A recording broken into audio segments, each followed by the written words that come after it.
Hello Internet, it's been quite a while since we delved into any of Freddy's nightmares, so apologies for the long wait there. I was really hoping that we were going to come back with a strong one, but unfortunately episode 9, Rebel Without a Car, which first aired 10th of December 1988, is a real stinker. So we're going to rattle through this and hopefully episode 10 is going to be a lot better. Act 1, as we know by now, the format of the show, each episode is split into 2 acts, two stories connected with characters. So Act 1 follows a guy called Alex. I'm just going to lay out the pieces for this and we're going to see if you can join the dots here, okay? So Alex is a car mechanic,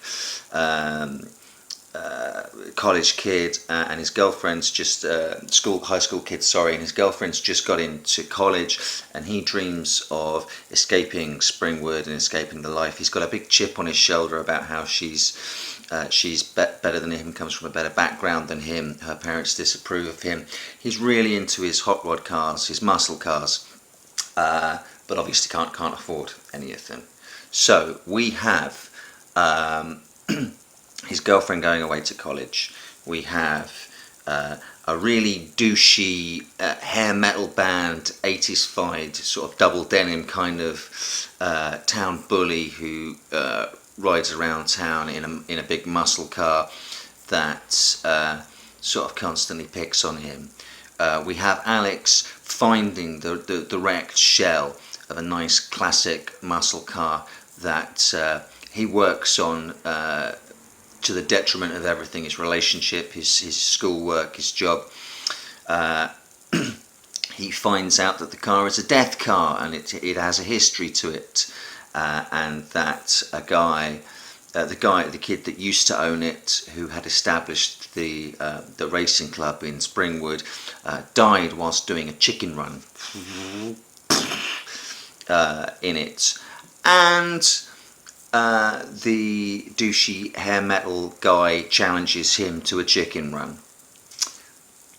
I don't need to draw a line between all of these dots, do I? I was really actually hoping, once he found the wreck of the car and started putting it together, that it was going to be more of a Christine type story, Stephen King's Christine, that there was going to be some voodoo or hoodoo going on with the car. The only sort of supernaturally type thing that happens is every once in a while he'll see the previous owner of the car all burnt and scarred up, telling him pretty much the same thing every time he appears. I never left Springwood and neither will you. And that's his dream, to escape from Springwood, but he does the chicken run and crashes and dies. And then we find out that all of this was in the dream, and he actually died in his garage when the car crushed him, and the garage also filled up with fumes. So that's it. It's a paper-thin story. You can see the ending coming a mile off, and it doesn't warrant 22 minutes of screen time. There's a couple of noteworthy touches. The very end of the episode sees him driving around the foggy back roads of Springwood, constantly returning to the "Welcome to Springwood" sign. So I like the idea that his ghost is in some sort of purgatory, eternally driving around Springwood, trying to get out and never being able to. There's a continuity point right at the start of the episode. He works at Beefy Boy, the burger shop that we first get introduced to in episode 2, It's a Horrible Life, where the kid there, his dad owned Beefy Boy. There's even a reference to that episode that the owner, the dad, never comes to the restaurant at night since the shooting. So we're back in Beefy Boy. Episode 8 on the radio played a Beefy Boy jingle. So far, the major thing that Freddy's Nightmares is contributing to the Nightmare on Elm Street mythos is this Beefy Boy burger restaurant. It's getting... I kind of hope Beefy Boy will turn up more and more and more now. They've obviously got the set and they want to keep using it. And they've made the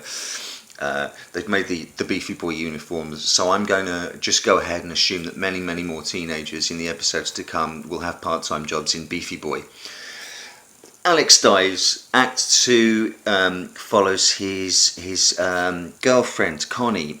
She goes to college and she wants to pledge to a sorority house that's full of really stuck-up girls, and they don't want her kind of person in the sorority, someone from the wrong side of the tracks. But she's convinced that she can get on and make a life for herself without having to leave Springwood. She's convinced that her boyfriend, now dead, was wrong and that he didn't need to leave. She just wants the right connections. This is another paper-thin story as well, so this won't take long. The sorority, they don't want her type there, but they find out that they're in sort of financial straits. They have to get rid of the cook and the maid. Bum, bum, bum. And I know we've all faced that dilemma, haven't we? I can remember having to tell my butler that I was going to have to let the maid and the cook go, and he was almost as cut up as I was. They decide to let her pledge basically so she can skive and cook and clean for them, and get things done around the sorority house that they can't be bothered to lift a finger to do. But as her pledge week, Hell Week, is coming to an end, they realise that they don't want her type here, so they make what they're asking her to do get worse and worse and worse, culminating to dressing her up like a prostitute essentially and dropping her off at night in what looks like the Skid Row part of Springwood, to pick up a random guy. By the time she gets back to the sorority house, she's completely flipped. So there's a nice ending. There's a nice payoff where she's flipped and she goes around the sorority house killing all of her other sisters, and then she poses all the bodies in the room where she imagined herself taking the pledge. So she's surrounded by corpses taking the pledge, and some candles that she had the corpses holding. Of course, they can't hold on to them, they're dead, and a fire starts all around her as she's repeating her pledge over and over and over again.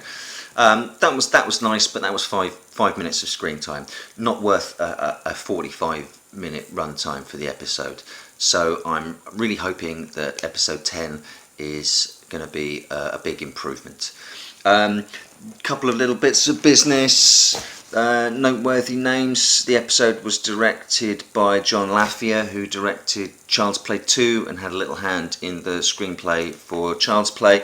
And one of the sorority sisters was played by Diana Barrows, who, if you're a big Friday the 13th fan, you will recognise her from Friday the 13th Part 7, The New Blood. She plays the character Maddie, if you remember, the dowdy girl with glasses who dolls herself up and gives herself a makeover, only to find out that she's ultimately got a date with Jason in the woodshed. Doesn't go well for her. Episode 10. Let's hope it's a little better. A lot better. Episode 10 is called The Bride Wore Red. She didn't. And it aired on the 17th of December, 88. Act 2 is more interesting. I'm really sorry that we've got a lame double bill here, so the energy levels aren't going to be that up. We're following a couple who are engaged to get married the following day. So Act 1 is his story and his worries before the marriage, and Act 2 is her stuff after the honeymoon. So Act 1 is lame, cliche-ridden, lazy. He's worried about commitment. The night before his wedding, his best men take him on a bachelor party. Do people really do that? Do people really go on their bachelor parties the night before the wedding? They try and persuade him that it's his last night of freedom, and it's his last night of being single, despite the fact that he's in a relationship with a woman that he's getting married to, and tells him it's his last chance for a one-night stand. As if a one-night stand would be fine if in this, just because they're not married yet, and if they weren't getting married tomorrow, it's fine. None of it makes any sense. Anyway, they go to a club called the Ball and Chain, so they're really laying this on thick.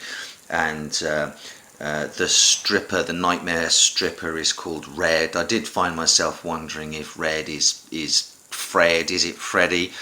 I suppose if you want to try and inject some kind of interest into the episode, you could argue that the character of Red is Freddy, but she tries to tempt him and tells him that he has to be sort of tested and has to, and then she turns up at the ceremony and then gives him a sort of nightmare vision. One of the things that's quite weak in this series, in the weaker episodes, is the writers who don't understand the dynamic between the dream world and the real world, and all too often there are whole sequences of nightmare stuff that happens only for it was all just a dream. Yeah, but in the Nightmare on Elm Street series, my friends, it was all just a dream. Fucks you up in the real world as well. So you can't let people off the hook just because they go through shit in a dream. In this, he sees her at the wedding ceremony and flashes this dream sequence or premonition or whatever, because he's not even asleep, so it's not even a dream sequence, whereby, you know, they've been married for a few months, have stopped having sex, have stopped trying, you know, she doesn't wear dresses anymore or cook for him anymore. Horror of fucking horrors. He comes home at 8 rather than 5. I mean, you know, think of all the lazy cliches you could about what horrific things happen to people after they get married, and all the cliched worries that men are supposed to have before they get married, and this episode is bollocks. Act 2 is slightly more interesting. They come back from the honeymoon and it's more about the wife's relationship with her parents. It's not the greatest, but there's more to it. It's kind of the flip side of the first one. By the way, I can't see the kids who and teens and 20-somethings who were into Freddy at the time really giving two fucking tosses about some guy's fears of commitment and getting married. It's going to be so out of their fear of experience or concern that who the fuck cares if this guy's scared of getting married, whether they get married, whether he doesn't get married or not. Maybe more opposite to their experience and feelings is in Act 2, the daughter's concern is more with her parents and her fear of them getting divorced. So the fear of divorce and stuff like that is probably a lot more pressing and part of their sphere of experience. There's a weird section where seems to go completely off script. Obviously she's following the script, but she turns up at a hotel and picks some old guy up and goes to a bar, picks an older guy up and goes back to a hotel with him, and you're thinking, what the fuck, this has taken a left turn, I really didn't expect this.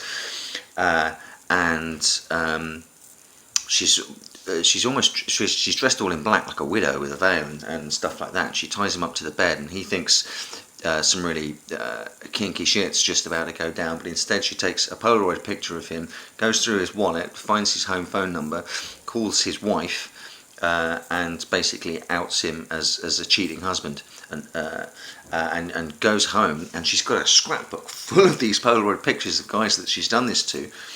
And she falls asleep and has a dream sequence which is really quite effective, because it takes her back to 1973 and as a little girl, and witnessing her dad having an affair, bringing a strange woman back to the house, and then the dad spots that the little girl spotted them and just says, I'm going to have to get the paddle now, and chases her with the paddle all slow-mo and dreamy, and he chases her into what looks like Freddy's boiler room, and tracks her down to where she's hiding in a corner.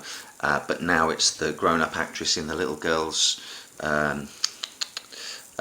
clothes, so a lot like the sequence in Freddy's Dead, where the adult, the lady, I completely forget the character's name, but the spoilers, the girl, lady that's playing Freddy's daughter has a flashback / dream sequence to when she's a kid, but then the child actor becomes the adult actor, but still in the child's clothes, almost exactly the same as that. It is weird and creepy, and Daddy says to her, you know, it's all about family secrets, and you have to keep this secret, otherwise something horrible will happen. And the horrible thing that will happen is that Mummy and Daddy will get into a big fight, and then they won't stop. Then they won't talk to one another. Then either Mummy or Daddy will leave out, and the little girl, she's back to the little girl again, says, what will happen to me? And Daddy says, well, Mummy and Daddy will have to share you. And in the little girl's mind, that equates to her getting cut in half, so they can each share a half of her. Wisdom of Solomon wise. There's no gore in that. There's no actual cutting, but that was all really nice and really quite effective. The payoff at the end isn't that great. The character is so apparently this formative experience has so scarred her and dictated the course of her emotions and thinking through into her adult life, that when in the episode her parents actually do announce that they're going to get a divorce, she actually goes insane, which is slightly too extreme a reaction for me to buy, but I guess there has to be some kind of horror payoff. So second act, interesting. It's got some interesting stuff there. It's not the greatest. I still have high hopes because I've just read the synopsis for episode 11 and it sounds fucking awesome. So we're going to close off the mini review for episodes 9 and 10, and I won't take so long to get to the next review because the next episode sounds like a real doozy. But thank you.